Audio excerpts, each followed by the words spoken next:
salamat sa pag-imbita sa inyong programa.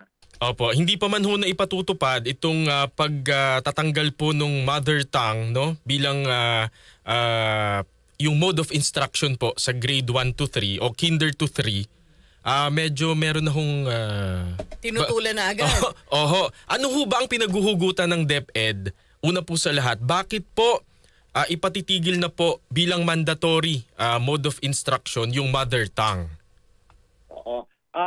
Pagka pinakinggan natin sa ganoong pamamaraan, parang ang daling intindihin na parang wala na ang mother tongue, no? Pero ano ba yung pinagbabasihan nito? Ito ay ayon sa RA 12027 na nagsasabi na pinatitigil ang paggamit ng mother tongue bilang medium of instruction mula kindergarten hanggang grade 3. Pero, ito ang malaking pero, Opo. optional ito sa implementasyon sa pamamagitan ng monolingual classes sa ibang bahagi ng ating bansa. No? So sinasabi doon sa ating policy sa DepEd Order 20 of 2025 na naka-anchor doon sa ating RA 12027 na ang ating primary medium of instruction ay Filipino and English, and yung regional languages na dominant doon sa lugar kung saan nagpo-flourish yung ating mga mother tongue. So ibig sabihin, optional pa rin ang paggamit nito, hindi na nga lamang sa parang requirement o parang generic Mandatory. para sa lahat. Opo, so parang ang mangyayari po, supplemental si mother tongue o parang auxiliary Yes. language. Pwede siyang auxiliary, pero gusto ko rin linawin na pwede rin siyang MOI. No?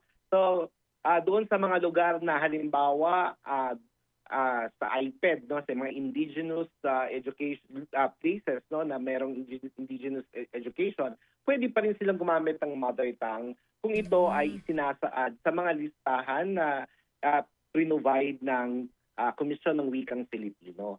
Kaya kumbaga, hindi naman talaga nawala ang mother tongue. Hindi nga lamang siya sa buong bansa. Doon lamang sa mga lugar kung saan nagpo-flourish ito. At meron silang, ay nakakatupad sila sa kahilingan ng KWF. Halimbawa, meron tayong mga instructional materials, may mga teachers na makakapagturo noong lengguwaheng yon, at ito yung preferred language talaga ng ating mga eskwelahan.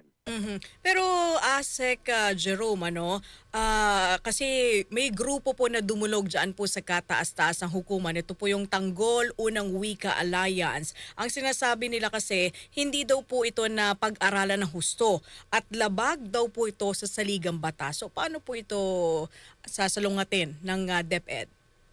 Oo, nag-conduct tayo ng maraming consultation about this, no?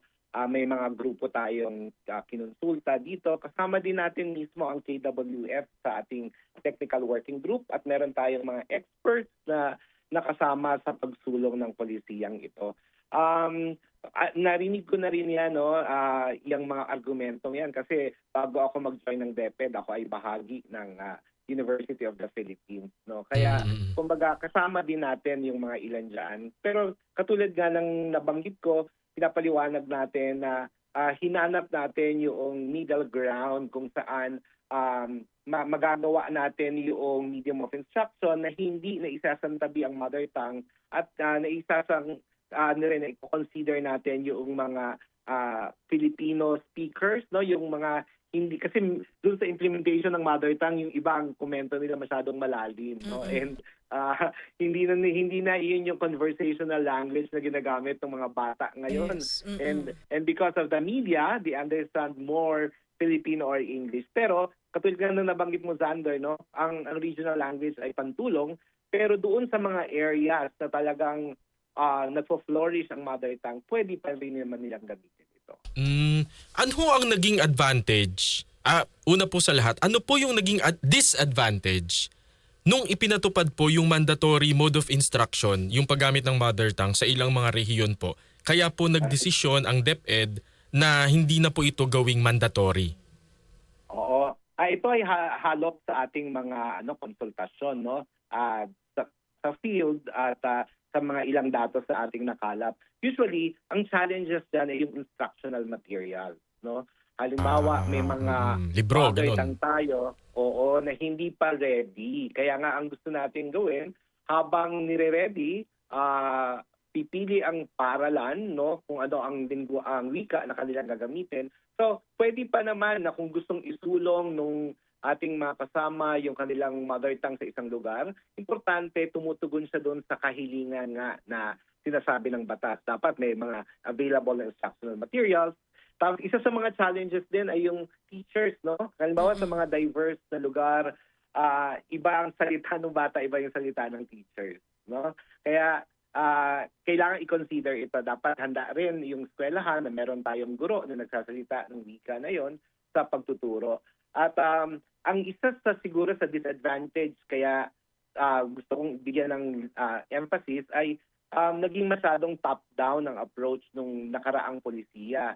Nung sinabi natin na i-implement ang mother tongue, kahit na may konteksto ang isang lugar, hindi na factor in yun kasi nga kailangan nilang sumunod sa policy. Kaya siguro susundan ko na ang kagandahan ng policy na ito ay bottoms up ang approach nito. Ang tinitignan natin ay konteksto ng bawat paaralan. So yung school ang magde-determine ano ba ang mother tongue na gagamitin nila or ano ba ang gagamitin nilang wika, Filipino ba o English ba. Ganun ang magiging sistema at ito ay aaprubahan ng mga regional offices at division offices nila. So hindi na ito nakadikta mula dito sa central office. Sila na mismo ang magde-determine ano ba ang language of understanding na akma para sa kanilang mga learners. Kanina, Asek, may nabanggit ka na monolingual classes. O ibig sabihin, meron pa rin po silang pagkakataon na pag-aralan or gamitin yung kanilang mother tongue. Hindi naman siya totally tinatanggal pala. Yes. Totoo yan. At ito yung dapat malinawan ng lahat. Halimbawa, sa Region 9 o sa Zamboanga, nung kami ay nandoon nitong summer para sa Bawat Bata Makababasa program, tinatanong din natin yung mga teachers doon. Sa kanila, siyempre, pag sinabi natin Zamboanga City, ang unang papasok sa isip natin sa Bacano, di ba? So kung top-down yung approach, sasabihin, dahil ikaw ay Zamboanga City, sa Bacano ang wika na gagamitin na panturo kasi iyon ang mother tongue. Pero hindi siya totoo sa lahat ng panahon kasi meron doon sa isang lugar na pinuntahan namin na mas marami nang dumadami na isang grupo, no? Parang if I'm not mistaken, Tausug.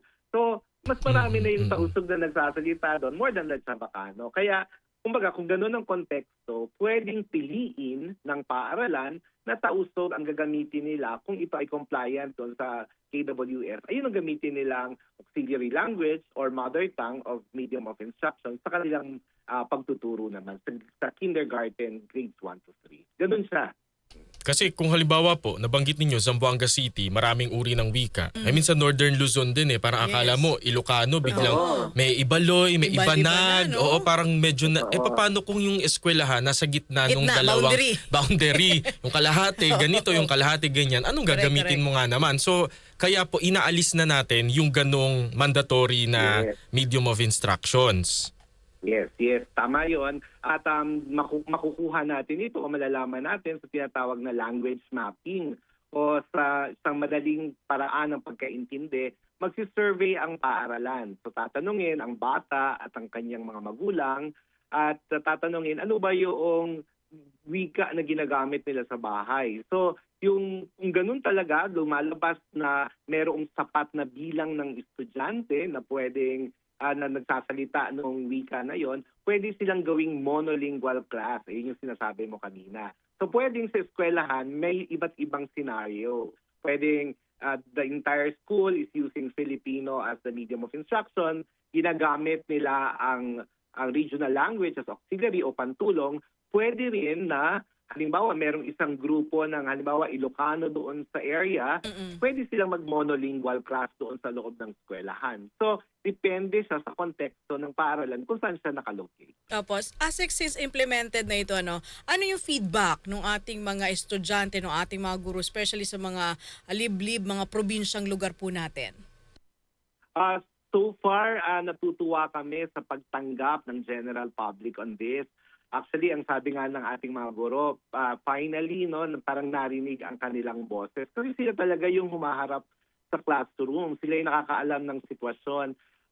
Ako ay personal din dumalo sa mga konsultasyon. Halimbawa, yung naalala ko sa isang kwento ng isang teacher, Ilocano yung salita ng kanyang mga estudyante, pero mayroon siyang isang transferee na nagtatagalog at isang Inglesero.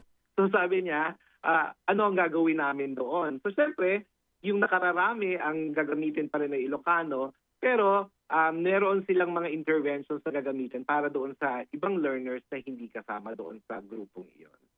Yun nga So, lang, yan na parang rin challenge din sa teacher. Yes, Yun. yes.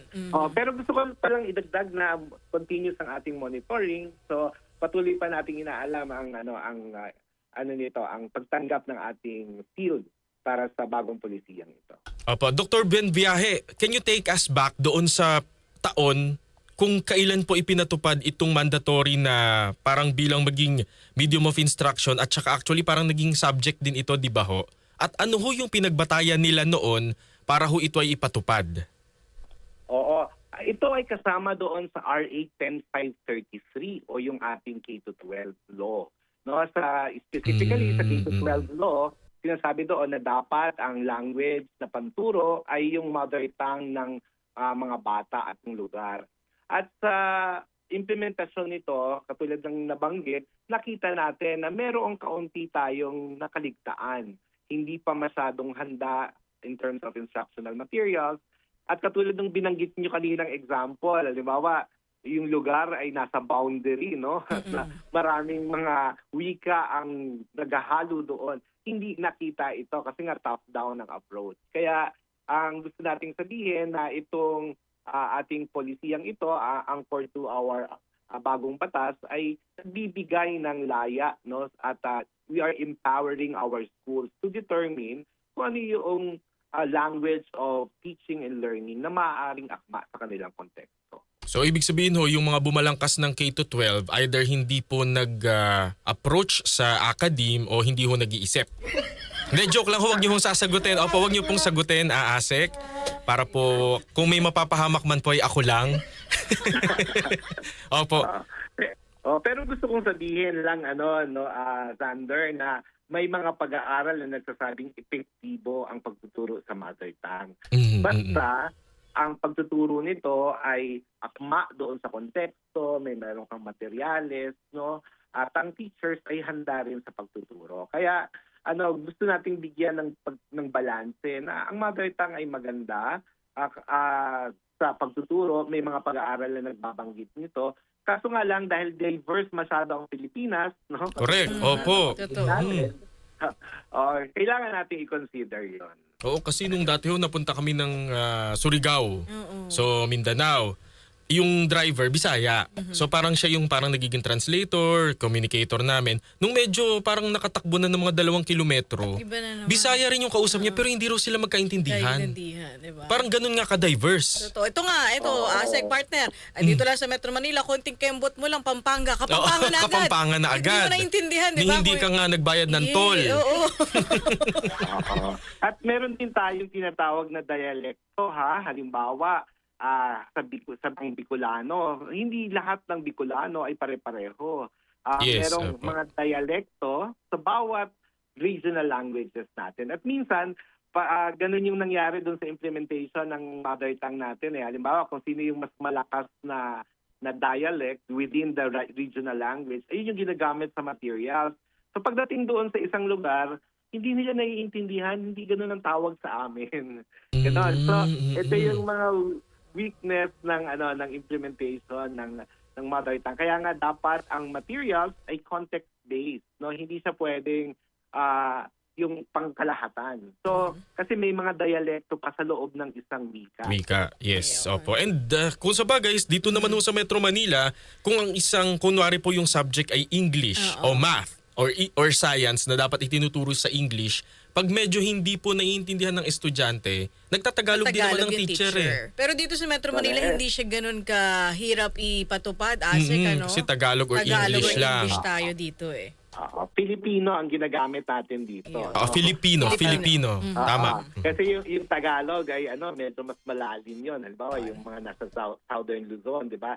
May ibang klase ng pananagalog din sila, di ba? So, we are using more Filipino. Tapos halimbawa, katulad ng nabanggit ninyo sa mga technical subjects, we teach that in English. And then, we can use Filipino as a support language, no, for better understanding. Opo, Okay. ayun. And with that, Dr. Jerome Buenviaje. Dean, good morning po at maraming salamat po sa inyo. Maraming salamat. Nakasama ho natin si Assistant Secretary Jerome Buenviaje.